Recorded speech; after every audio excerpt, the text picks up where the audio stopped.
चलो इस चैप्टर को आगे बढ़ाते हैं, हम लोग स्टार्ट करते हैं एडमिशन ऑफ ए पार्टनर। बात बहुत अच्छा मौसम हो रहा है, बारिश हो रही है और फुल अच्छा धमाल का मौसम हो रहा है। चलो इसी मौसम के साथ हम पढ़ेंगे हमारा chapter admission of A partner. Question number हम लोग आज स्टार्ट करेंगे क्वेश्चन नंबर 64 से, ठीक है। अब क्वेश्चन सारे रिपीटेडली वैसे ही आते जाएंगे। अब सिर्फ तुम्हें क्या करना है, मैं सिर्फ तुम्हें क्या कराऊंगा कि सारे एडजस्टमेंट तुम्हें सॉल्व कराऊंगा, क्वेश्चन को टैली तुम्हें करना है, फिर धीरे धीरे और कम कर देंगे। मैं सिर्फ एडजस्टमेंट रीड करूंगा, पूरा क्वेश्चन तुम्हें सॉल्व करना है, ठीक है। यही हमें प्रैक्टिस बनानी होगी। और इस क्वेश्चन को धीरे धीरे टाइम ऐसे मैनेज करो कि हम लोग ये 10 to 12 मिनट्स में ये पूरा क्वेश्चन हम लोग सॉल्व कर ले, इंक्लूडिंग ये सब लाइंस भी ड्रॉ करने के बाद। वो सब इंक्लूड होके 10 to 12 मिनट्स में हमें ये क्वेश्चन को कंप्लीट करना है। वो भी वन शॉट में क्या होना चाहिए, हमारी बैलेंस शीट टैली होनी चाहिए, ठीक है। चलो हम लोग स्टार्ट करेंगे क्वेश्चन नंबर 64 में रीड कर रहा हूँ, सब लोग ध्यान से देखो। A, B and C are partners sharing profits and losses in the ratio of 3:1. Their balance sheet as at 31st March is as follows. एक हमें बैलेंस शीट दी है, बैलेंस शीट हम रीड नहीं करते, हम सिर्फ क्या करते हैं, डॉट लगाते हैं जिस पर भी एडजस्टमेंट होगा। तो फर्स्ट एडजस्टमेंट है आउट ऑफ क्रेडिटर्स। इसका मतलब हमें करना है कि क्रेडिटर्स पे डॉट लगाना है। Advertisement expenses of 1200 are to be carry forward. ऊपर हमें कोई एडवर्टीजमेंट एक्सपेंस नहीं दिख रहा है। Expenses debited in profit and loss account, ये भी हमें कुछ नहीं दिख रहा है। Bills of exchange which was previously discounted with the bank was dishonoured on 31st March but entry was pass for not pass for dishonour, ठीक है। ये एडजस्टमेंट कुछ नया एडजस्टमेंट है इस बार, तो ये एक एक एडजस्टमेंट हम लोग देखेंगे। प्रोविजन फॉर डाउटफुल डेब्ट्स, ये हमें बताया कि डेटर्स पे डॉट लगाना है। अब डेटर्स पे 2 डॉट हो जाएगा, एडजस्टमेंट नंबर डी का और एडजस्ट नंबर ई का। फिर एक्सपेंस ऑन रिवैल्यूएशन है विच इज पेड बाय ए। चलो क्वेश्चन को पूरा देखेंगे। सबसे फर्स्ट हम क्या करेंगे, हमारा पहला स्टेप कौन सा है, पहला स्टेप जो बैलेंस शीट में आइटम्स दी है वो तो या तो हमें बैलेंस शीट में लिखनी है या फिर हमारे प्रॉफिट एंड लॉस में लिखनी है। चलो वो स्टेप कंप्लीट करते हैं हम लोग फटाफट। सो फर्स्ट क्या दिया, देखो लैंड एंड बिल्डिंग। ना लैंड एंड बिल्डिंग पे अपने को पता है कि कोई भी एडजस्टमेंट नहीं है, तो हम लोग लैंड एंड बिल्डिंग को कहाँ लिखेंगे, डायरेक्टली आउटर कॉलम में। फिर है plant and machinery, again plant and machinery पे भी कोई भी एडजस्टमेंट नहीं है, तो ये भी हम लोग लिखेंगे डायरेक्टली आउटर कॉलम में। फिर है फर्नीचर, फर्नीचर भी कोई एडजस्टमेंट नहीं है, सीधा आउटर कॉलम में लिख देना है 30,000। फिर है स्टॉक, स्टॉक पे भी कोई एडजस्टमेंट नहीं है, डायरेक्टली हम लोग लिखेंगे आउटर कॉलम 20,000। फिर है डेटर्स, तो डेटर्स पे 2 एडजस्टमेंट है, तो इनर कॉलम में लिखेंगे एक एडजस्टमेंट के लिए 1 लाइन और 2 एडजस्टमेंट के लिए 3 लाइन, ये हम छोड़ देंगे। फिर है बिल रिसीवेबल, तो बिल रिसीवेबल पर भी कोई एडजस्टमेंट नहीं है, ये हम लोग लिख देंगे आउटर कॉलम में। और फिर है बैंक, बैंक को तो अपने को पता है कि वो हमेशा हम क्या करते हैं, ब्रैकेट में लिखते हैं और वो अमाउंट आ जाएगा 10,000 ना। फिर है कैपिटल अकाउंट, तो कैपिटल अकाउंट को सबसे पहले हम कहाँ लिखेंगे, बाई बैलेंस ब्रॉट डाउन में 60,000, 60,000, 40,000 और डैश। फिर है क्रेडिटर्स, तो क्रेडिटर्स पे एक डॉट था, तो क्रेडिटर्स को हम लोग लिख देंगे इनर कॉलम में, ये आ गया 30,000। फिर है बिल्स पेबल, अगेन इस पे भी कोई एडजस्टमेंट नहीं है, तो वो हम लिख देंगे डायरेक्टली आउटर कॉलम में। ये था हमारा स्टेप नंबर 1, जहाँ पे एडजस्टमेंट था वो हमने लिखा इनर कॉलम में, और जिस पर एडजस्टमेंट नहीं था वो हमने लिख दिया आउटर कॉलम में। चलो एक एक एडजस्टमेंट पढ़ेंगे। D is admitted as a partner on 1st April 2020. His capital is to be 50,000. D की कैपिटल कितनी होगी, 50,000। अब ये हमको पता है कि कैसे करते हैं। D अगर कैपिटल लेकर आ रहा है तो हमें कैश में प्लस करना होता है और हमारे कैपिटल अकाउंट के क्रेडिट साइड में लिख देना, ठीक है। फर्स्ट एडजस्टमेंट देख लेते हैं। Following adjustments are agreed on D's admission. Out of the creditors 10,000 is due to D, it will be adjusted against his capital. Now आराम से रीड करो क्या दिया एडजस्टमेंट, वो देखो। Out of the creditors 10,000 is due to D, मतलब creditors ऊपर दिया है 30,000, उसमें से 10,000 मुझे किसे पे करना था, डी को पे करना था। अब डी को हमने क्या ले लिया है, पार्टनर, और क्वेश्चन में क्लियर लिखा है कि ये 10,000 उसके कैपिटल में एडजस्ट करना है। मतलब डी का टोटल कैपिटल कितना था, 50,000। 50,000 में से 10,000 क्या करना है हमें, 10,000 हो जाएगा। 50,000 में से 10,000 उसकी कैपिटल कहाँ से एडजस्ट करनी है, क्रेडिटर्स में से, और बाकी का 40,000 वो क्या करेगा, कैश लाएगा। तो सबसे पहले हम लोग क्रेडिटर्स में से माइनस करेंगे, यहाँ पे क्या लिख देंगे, डीज कैपिटल। 10,000 यहाँ से गया डी के कैपिटल अकाउंट में, तो क्रेडिटर्स हमारे बच गए 20,000 और यहाँ पे हम लिखेंगे बाई क्रेडिटर्स, यहाँ पे आ जाएगा मेरा 10,000। अब डी टोटल कैपिटल कितनी ला रहा था 50,000, 50,000 में से 10,000 तो इसकी एडजस्ट हो गई क्रेडिटर से, और बाकी का जो 40,000 है वो बैंक से लेकर आ रहा है। तो यहाँ पे हम लोग क्या लिखेंगे बाय बैंक अकाउंट, और वो हम लोग सीधा डी के अकाउंट में लिख देंगे 40,000। ये फर्स्ट एडजस्टमेंट, ठीक है, होप सो तुम्हें समझ में आया होगा। Second, advertisement expense of 1200 are to be carry forward as prepaid expense. एक एडवर्टीजमेंट एक्सपेंस को हमें कैरी फॉरवर्ड करना है prepaid expense. Now prepaid expense मतलब अपने लिए क्या होता है एसेट। तो मतलब अपने बुक्स में एक क्या आ रहा है एसेट आ रहा है ना। तुम्हें ये पता है कि हम लोग एसेट को कहाँ लिखते हैं बैलेंस शीट के एसेट साइड में। यहाँ पे हम लोग क्या लिख देंगे प्रीपेड एक्सपेंसेस। ना ये प्रीपेड एक्सपेंस कितना आ रहा है तो 1200। ना अगर अपने बुक्स में कोई एसेट आएगा तो हमारे लिए क्या है ये प्रॉफिट। तो प्रीपेड एक्सपेंस अपने लिए प्रॉफिट, तो यहाँ पे मैंने लिख दिया 1200। ये हो गया एडजस्टमेंट नंबर सेकेंड। थर्ड देखो, expenses debited in the profit and loss account includes 2000 paid for बीस पर्सनल एक्सपेंस। मतलब हमने जो एक्सपेंसेस डेबिट किए थे प्रॉफिट एंड लॉस में, उसमें से 2000 किसके हैं बी के पर्सनल एक्सपेंस है ना। बी के पर्सनल एक्सपेंस मतलब बी के क्या हो गए ये ड्राइंग्स। अब ये तो तुम्हें पता है हम ड्राइंग्स कहाँ लिखते हैं पार्टनर्स कैपिटल के डेबिट साइड में, और ये हमारे लिए फ़ायदा हो गया। मतलब एक खर्चा था लेकिन वो अब अपने लिए खर्चा नहीं है, वो बी का क्या हो गया ड्राइंग्स हो गया, तो अपने लिए क्या हो गया ये प्रॉफिट। तो यहाँ पे तो हम लिख देंगे ड्राइंग्स, और ये किसका था ड्राइंग्स तो ये बी का था, तो बी के अकाउंट में हम लिख देंगे 2000, और ये अपने लिए प्रॉफिट। तो यहाँ पे हम क्या लिखेंगे बाय बीस कैपिटल अकाउंट, ये आ गया 2000, ठीक है। फिर ना अब ये थोड़ा समझना अच्छे से, a bill of exchange of 4000 which was previously discounted with the bank was dishonoured. ना अब मैं यहीं तक पढ़ूंगा, मैं तुम्हें लेके जाऊंगा 11th में। 11th में हम लोग ने एक चैप्टर पढ़ा था बिल्स ऑफ एक्सचेंज, हंसो मत पढ़ा था आप लोग ने, ठीक है, भूल गए होंगे एंट्री सारी, मुझे पक्का याद है ना, फिर भी मैं याद करने की कोशिश करूँगा। हमारे पास एक बिल है, मैंने उस बिल को बैंक में डिस्काउंट कराया है। बैंक में डिस्काउंट कराया है उसका मतलब मैंने बिल को बैंक में दिया और बैंक वालों ने मुझे कुछ डिस्काउंट काट के मुझे मेरा पैसा दे दिया। अब मुझे तो मेरा पैसा मिल गया है। अब ड्यू डेट के दिन कौन किसके पास जाएगा जिसके पास बिल है ना। अभी बिल किसके पास है बैंक के पास है, तो बैंक वाले किसके पास जाएंगे हमारे डेटर्स के पास जिससे मुझे पैसा लेना था। तो बैंक वाले गए उसके पास, उसने बोला कि भाई हमारे पास पैसा नहीं है, तो इसको हम क्या कहते हैं डिसऑनर। याद आया अभी हम लोग ने जो लास्ट ईयर पढ़ा था, फिर से एक बार बता दो। देखो मेरे पास एक बिल था, मैं समझो मुझे किसी डेटर से पैसा लेना था, तो उसने मुझे क्या दे दिया एक बिल दे दिया। ये बिल को मैंने किसे दे दिया है बैंक को, बैंक वालों ने उसका थोड़ा सा पैसा काट के मुझे पूरा पैसा दे दिया ना। अब बिल किसके पास पड़ा है, बिल पड़ा है बैंक वालों के पास। अब जब भी इसकी ड्यू डेट आएगी 2 महीना 3 महीने बाद, तो बैंक वाले जाएंगे मेरे डेटर्स के पास, बोलेंगे कि पैसा दे दे, लेकिन डेटर्स क्या बोल रहा है कि मेरे पास पैसा नहीं है। तो फिर बैंक वाले किसका गला पकड़ेंगे, मुझे मेरे से मेरा गला पकड़ेंगे, क्योंकि पैसा तो मुझसे ही वसूल करेंगे।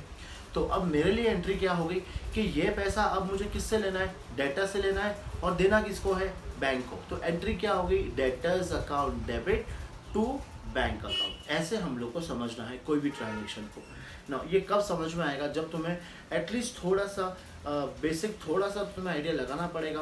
बिकॉज एडमिशन में अब तुम्हें भी ये पता है कि जो लास्ट वाले कैपिटल एडजस्टमेंट थे वो हट चुके हैं, तो उसके बदले 1 या 2 एडजस्टमेंट और एक्स्ट्रा आएंगे।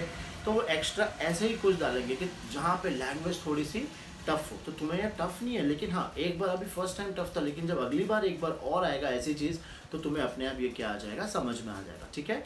तो अब याद रखना, जब भी कोई बिल डिस्काउंटेड किया है, अगर वो डिसऑनर होता है, तो मुझे डेटर से पैसा लेना है और अपने बैंक को पैसा देना है। तो अब मुझे डेटर से पैसा लेना है, तो हम डेटर्स में क्या करेंगे प्लस करेंगे, यहाँ पे क्या लिखेंगे डिसऑनर्ड।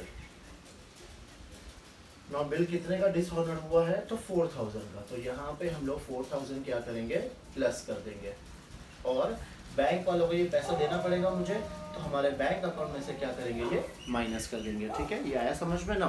ये इसका मुझे कोई प्रॉफिट लॉस नहीं हो रहा है, मुझे तो मेरा पैसा लेना है वापस से, ठीक है। फिर आगे है हाँ, provision for doubtful debts at the rate of 5% is to be created against debtors. Provision for doubtful debts, debtors पे 5% चार्ज करना है. debtors कितना है 34,000, तो इसमें से हम लोग क्या माइनस करेंगे, provision at the rate of 5%. now 5% कितना आएगा 1700, बैलेंस बच जाएगा 32,300. ठीक है. फिर अब इसका सेकंड इफेक्ट ये लॉस है अपने लिए, तो यहाँ पे हम लोग लिख देंगे डेबिट साइड में to provision for doubtful debts.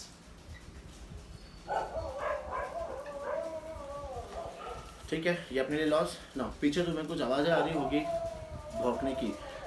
Don't worry, मेरा लेक्चर सुन के नहीं आया है ये लोग, यहाँ पे कोई आया होगा इसलिए भौंक रहे होंगे. ठीक है, मेरी आवाज़ तुम्हें क्लियर आ रही है, वो सुनो अच्छे से. फिर इसके बाद है expense on revaluation of 2100 is paid by A. ना है तो अपना एक्सपेंस, लेकिन पे कौन कर रहा है, एक पार्टनर पे कर रहा है. तो एक्सपेंस को हम लोग कहाँ रिकॉर्ड करेंगे, अपने डेबिट साइड में, बिकॉज ये अपने लिए क्या है, लॉस. तो यहाँ पे हम लोग क्या लिखेंगे, to as capital account, because ये एक्सपेंसेस कौन पे कर रहा है, ए पे कर रहा है. नाउ अमाउंट कितना है 2100.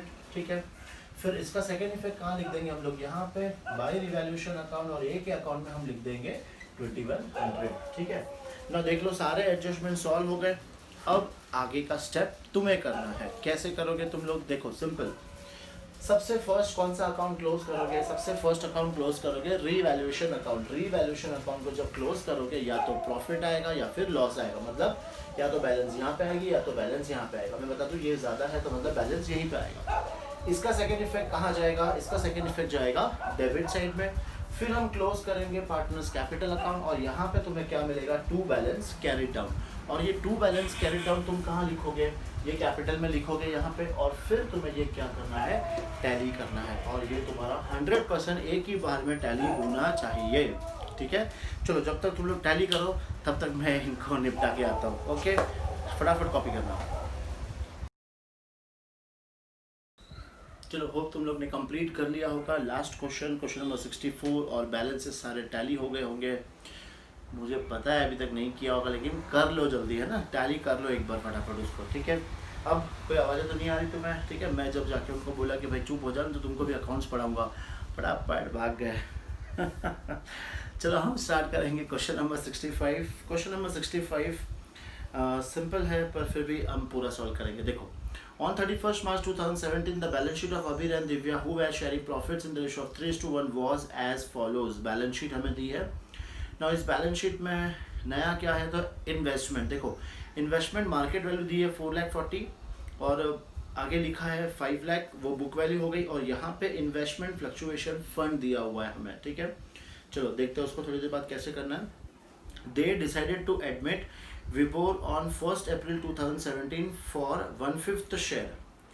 Vibor shall bring 80,000 as his share of goodwill premium. Correct. फिर है stock was overvalued by 20,000. फिर है debtors whose dues of 5,000. चलो इसमें तो अपन बाद में एक एक पढ़ते जाएंगे. स्टॉक पे डॉट लगा दो, डेटर्स पे एक डॉट लगा दो. फिर बस चलो क्वेश्चन स्टार्ट करते हैं. एक एक एडजस्टमेंट जब आएगा तब रीड करेंगे. देखो हमेशा याद रखो, जब भी हमारे सामने एडमिशन का क्वेश्चन आ जाता है तो पूरा क्वेश्चन एक बार रीड मत करो. सिर्फ क्या करो, एडजस्टमेंट दिखा, स्टॉक, डेटर्स, बिल्डिंग, फर्नीचर, उन सब पे खाली डॉट लगा दो. बिकॉज मैंने क्या टारगेट दिया तुम्हें, 10 to 12 मिनट्स में तुम्हें तुम्हारा क्वेश्चन करना है. तो तुम्हें स्टेप वाइज रेडी रहना बहुत ज़रूरी है. तो फर्स्ट स्टेप क्या है, अपना बैलेंस शीट कंप्लीट करना. तो बैलेंस शीट कंप्लीट करने के लिए मुझे क्या चाहिए, डॉट चाहिए. तो सिंपल तुझे क्या पढ़ना है, स्टॉक डॉट, डेटर्स डॉट, ऐसे समझे, डॉट लग गए. फिर अपने को डायरेक्टली क्या करना है, पोस्टिंग स्टार्ट करनी है. चलो देखो पोस्टिंग हम स्टार्ट करेंगे. फर्स्ट है पहले कैश एट बैंक. अब तुम्हें ये बताइए, ये हम लोग ब्रैकेट में लिखेंगे, लिख लेते हैं एक बार. अगर कोई एडजस्टमेंट नहीं आया तो सीधा उसको वापस से बाहर लिख देंगे. फिर है डेटर्स. डेटर्स है 6,50,000, उस पर डॉट था तो ये आ गया मेरा 6,50,000, इस पर डॉट था तो इनर कॉलम में. फिर है स्टॉक. स्टॉक पे भी डॉट था तो ये 3 लाख, ये भी लिख दिया हमने इनर कॉलम में. फिर है इन्वेस्टमेंट. इन्वेस्टमेंट पर भी कुछ डॉट है तो हम लोग उसको भी लिख देंगे इनर कॉलम में. ये आ गया मेरा 5 लाख. ठीक है. फिर यहाँ पे है फर्स्ट पहले क्रेडिटर्स. क्रेडिटर्स यहाँ पे कोई एडजस्टमेंट नहीं है, सीधा आउटर कॉलम में लिखेंगे 2,20,000. फिर है एम्प्लॉइज प्रोविडेंट फंड. अगेन इस पर भी कोई डॉट नहीं है, ये भी सीधा लिख देंगे हम लोग आउटर कॉलम में. फिर इन्वेस्टमेंट फ्लक्चुएशन फंड. याद करो हम लोग ने कुछ पढ़ा था इसके रिलेटेड, नहीं याद है तो ठीक है, अभी याद दिला देंगे। एक बार इसको इनर कॉलम में लिख लो 1 लाख। फिर है जनरल रिजर्व और पार्टनर्स कैपिटल, वो हम लोग यहाँ पे क्या करते हैं, पार्टनर्स में डिस्ट्रीब्यूट कर देंगे। 3 पार्टनर्स कौन है, एक तो है अभीर, एक है दिव्या और तीसरा आ रहा है विभोर। ठीक, चलो फर्स्ट पहले हम लोग क्या लिखेंगे, बाय बैलेंस ब्रॉट डाउन। इसका बैलेंस है 6 लाख और इसका बैलेंस है 4 लाख। ये लिखने के बाद हम लोग क्या करेंगे, सबसे पहले जनरल रिजर्व को यहाँ पे हम लोग डिस्ट्रीब्यूट करेंगे। प्रॉफिट शेयरिंग रेशियो कितना है, 3:1 और जनरल रिजर्व कितना है 1,20,000। ना 1,20,000 को 3:1 में डिवाइड करना है, फटाफट करो। 1,20,000 डिवाइड बाय 4, 30, 30, 90,000, 30,000,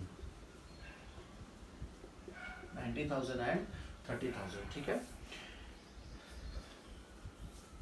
ये हो गया अपना। इसके बाद देखो बैलेंस शीट अपनी पूरी कंप्लीट हो गई, करेक्ट।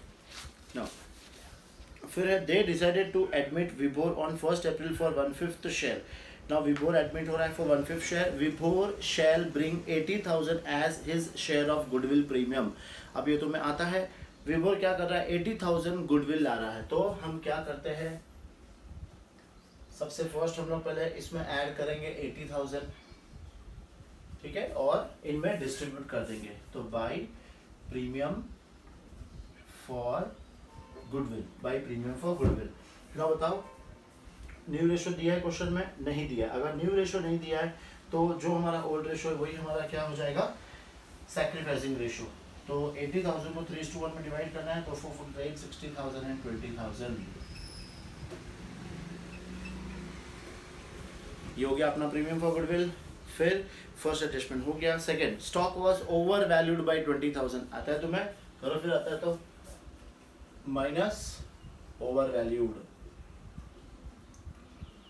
ओवर वैल्यूड कितना है 20,000, तो आउटर कॉलम में कितना आ जाएगा 2,80,000।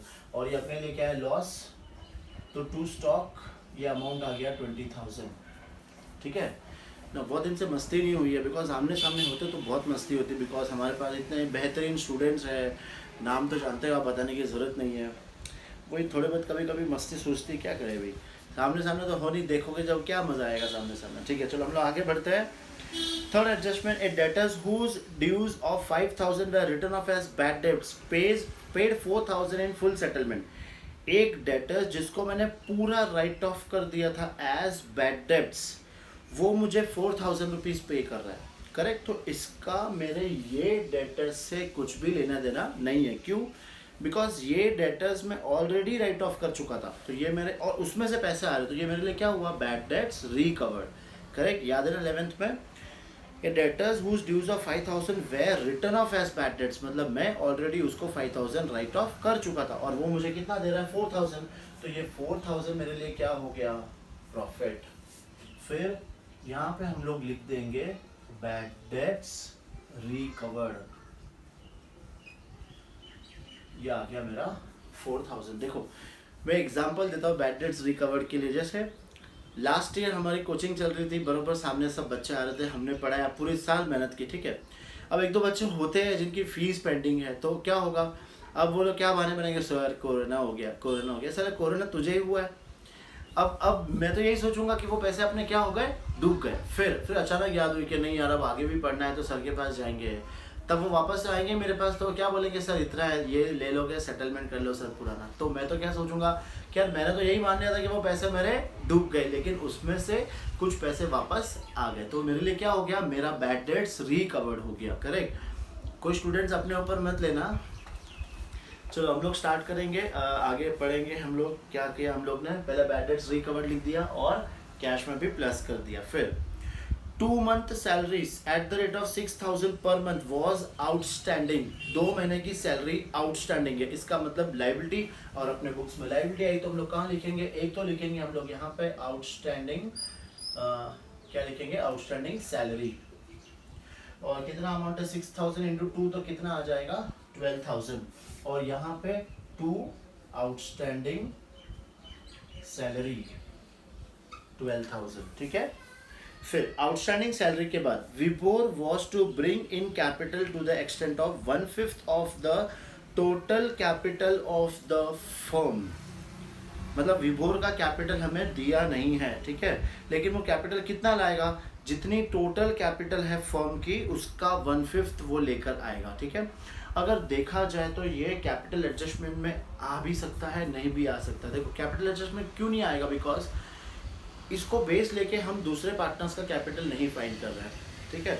तो चलो निकाल लेते हैं, इस क्वेश्चन में निकाल लेते हैं। आगे के अगर कोई क्वेश्चन में आता है तो उसको हम लोग क्या करेंगे, इग्नोर करेंगे, करेक्ट। चलो अब इसमें और क्या पेंडिंग रह गया, इन्वेस्टमेंट। ना इन्वेस्टमेंट में देखो बुक वैल्यू कितनी थी 5 लाख और इन्वेस्टमेंट की मार्केट वैल्यू कितनी है 4,40,000, करेक्ट, समझना अच्छे से। इन्वेस्टमेंट की बुक वैल्यू है 5 लाख और उसकी मार्केट वैल्यू हो गई है 4,40,000। तो हमें इन शॉर्ट लॉस कितने का हुआ, हमें लॉस हुआ है 60,000 का, करेक्ट ना। अब ये लॉस हम कहाँ से एडजस्ट करेंगे, हमारे इन्वेस्टमेंट फ्लक्चुएशन फंड। ना मेरे पास इन्वेस्टमेंट फ्लक्चुएशन फंड कितना है 1 लाख है, ज़्यादा है मेरे पास, तो ये लॉस पूरा का पूरा मेरे आईएफआर में से एडजस्ट हो जाएगा। तो मेरा इन्वेस्टमेंट फ्लक्चुएशन फंड कितना दिखा रहा है यहाँ पे 1 लाख, उसमें से मैं ये लॉस क्या करूँगा, एडजस्ट करूँगा 60 और फिर आईएफआर में जो बैलेंस बच गया ये हम क्या करेंगे, पार्टनर्स में डिस्ट्रीब्यूट कर देंगे। तो अब यहाँ पे कैसे दिखाएंगे, देखो यहाँ पे सबसे पहले 2 बार लिखेंगे, जैसे लॉस मेरा कितना हुआ है 60,000 और बैलेंस हमने क्या कर दिया, पार्टनर्स में डिस्ट्रीब्यूट कर दिया। डिस्ट्रीब्यूट कितना करेंगे 40,000, तो ये मेरा तो हो गया 0। फिर इन्वेस्टमेंट में लॉस, तो वो किस में से एडजस्ट हुआ है, आईएफआर में से। लॉस मेरा कितना हुआ है 60,000 का और यहाँ पे मेरी आउटर वैल्यू में वैल्यू कितनी आ जाएगी, जो मेरी मार्केट वैल्यू है वो है 4,40,000 ना। अब यहाँ पे उसका कोई इफेक्ट नहीं, इफेक्ट कब होता, जब ये लॉस मेरा 1 लाख से ज़्यादा होता, तो हमारा बैलेंस अमाउंट कहाँ जाता, रिवैल्यूएशन अकाउंट में, कि आईएफआर जो बैलेंस बच गया 40,000 वो हम क्या कर लेंगे, पार्टनर्स में डिस्ट्रीब्यूट कर देंगे। तो आईएफआर में हमें इस तरीके से लिखना है और जो 40,000 था वो हम लोग क्या करेंगे, आईएफआर को पार्टनर्स में डिस्ट्रीब्यूट कर लेंगे। तो 40,000 को डिस्ट्रीब्यूट करेंगे इन द रेशियो ऑफ 3:1। तो इसमें कितना आएगा 30,000 और इसमें कितना आ जाएगा 10,000, ठीक है ना। अब हमने रिवैल्यूएशन अकाउंट क्लोज करना है, रिवैल्यूएशन अकाउंट क्लोज करके जो प्रॉफिट लॉस आएगा वो हमें पार्टनर्स में डिस्ट्रीब्यूट करना है। अब सबसे इंपॉर्टेंट एडजस्टमेंट इसमें क्या है कि विभोर का हमें क्या फाइंड करना है, कैपिटल फाइंड करना है ना। विभोर का कैपिटल के लिए एडजस्टमेंट में क्या बोला है कि he will bring 1/5 of the total capital of the firm. तो सबसे फर्स्ट हमें क्या फाइंड करना है, total capital of the firm. चलो देखते हैं total capital of the firm हम लोग कैसे फाइंड करेंगे ना। अब फर्स्ट हम लोग क्या करेंगे, पहले अभीर और दिव्या का हम लोग कैपिटल क्लोज करके कैपिटल का बैलेंसेस फाइंड कर लेंगे, करेक्ट ना। ये टोटल कितना आ रहा है 750, 7,80,000, ये 450, 460। यहाँ पे भी हम लोग सेम टोटल लिखेंगे, सेम टोटल आ जाएगा 7,80,000 और ये भी 4,60,000, ठीक है ना। ये बैलेंस अपना निकाल लेंगे, पहले 2 बैलेंस कैरिड डाउन, 7,80,000 में से माइनस करेंगे तो ये आ जाएगा 7,59,000 और ये बच जाएगा 4,53,000 ना। अब ये किसका कैपिटल हो गया, ये हो गया अभीर और दिव्या का ना। वर्किंग कैसे करनी है, एक सबसे फर्स्ट हमें लेना है विभोर का शेयर ना। विभोर का शेयर क्वेश्चन में कितना दिया है 1/5, ठीक है। हम विभोर को 1/5 शेयर दे रहे हैं, तो इसका मतलब रिमेनिंग शेयर हम दोनों को कितना दे रहे, बाकी पार्टनर्स को 4/5। ये 4/5 किसे बांटना है आपस में, इसे बांटना, तो ये और ये फिगर लेके हम क्या फाइंड करेंगे, total capital of the firm. कैसे, हम यहाँ पे अभीर की कैपिटल कितनी है 7,59,000 और दिव्या की कैपिटल जो कितनी है 4,53,000, इन दोनों को प्लस करेंगे, 0, 2 और 1 10, 11 1 और एक 1 11 12, 12,12,000। ये क्या आ गया हमारा दोनों का कैपिटल। अब इन दोनों को बेस लेके हम क्या फाइंड करेंगे, टोटल कैपिटल ऑफ फर्म। कैसे आएगी total capital of firm, 12,12,000 into इनका जो रेशो था वो क्या कर दो, रिवर्स कर दो, ठीक है ना। ये रिवर्स करने के बाद जो तुम्हें आंसर आएगा वो तुम्हारा क्या होगा, that will be your total capital of the firm. फटाफट डिवाइड करते देखो, 4 3 12, 0 4 3 12, 000 इंटू 5, तो ये आ जाएगा 000, 5 3 15, 5 और 1 1 और 5 3 15,15,15,000। ना इसमें से हम लोग किसका शेयर निकालेंगे, विभोर्स कैपिटल। विभोर कैपिटल का टोटल कैपिटल का कितना शेयर है उसका 1/5। ना ये आंसर आ जाएगा 3,03,000। तो ये हमें किसका कैपिटल मिल गया, ये हमें विभोर का कैपिटल मिल गया। अब इसे क्या करना है, एक तो कैश में प्लस करेंगे और दूसरा इसके कैपिटल के क्रेडिट साइड में लिख देंगे। तो यहाँ पे मेरा कितना अमाउंट आएगा 3,03,000 और ये हम लोग यहाँ पे क्या लिखेंगे, बाय बैंक अकाउंट, यहाँ पे आ जाएगा मेरा 3,03,000। फिर अब इसे क्लोज करना है, यहाँ पे विभोर का भी हमें अमाउंट मिल गया 3,03,000। अब क्लोज करके तुम्हें कैपिटल यहाँ लिखना है, इसको सब प्लस माइनस करके बाहर लिखना और फिर ये टोटल करना, तुम्हारा आंसर टैली हो जाएगा। ठीक है ना। इस क्वेश्चन को हम लोग एक बार अवॉइड कर भी सकते हैं, बिकॉज ये जो पार्ट है ये थोड़ा सा कैपिटल एडजस्टमेंट से रिलेटेड है और जो कि सीबीएसई वालों ने ये हमें क्या कर दिया है, डिलीट कर दिया है। ठीक है, लेकिन ये नॉर्मल क्वेश्चंस के अंदर आ रहा है, इसलिए हमने एक बार तो सॉल्व कर दिया कि अगर एग्जाम में आ जाता है तो हम लोग को इस तरीके से सॉल्व करना है। ठीक है, चलो फटाफट कॉपी कर लो।